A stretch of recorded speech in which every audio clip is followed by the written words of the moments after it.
Nakatakda ng simulan ngayong araw ng Martes, July 30, ang pagsipsip sa 1.4 million liters ng langis na karga ng lumubog na MV Terra Nova sa Limay, Bataan ayon sa Philippine Coast Guard.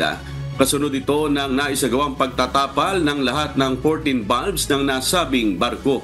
Paglilinaw ng PCG, nasa 300,000 liters lang ang hihigupin mula sa 1.4 million liters ng langis na karga nito. Kailangan lamang umanong makuha ang tamang bouncy ng barko para lumutang ito para mahila sa pinakamalapit na baybayin upang maisagawa naman ang pagtanggal sa natitira pang langis.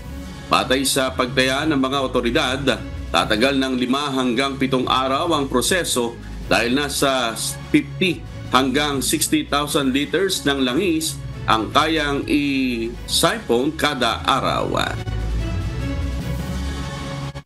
Yes, that is the intention, tama.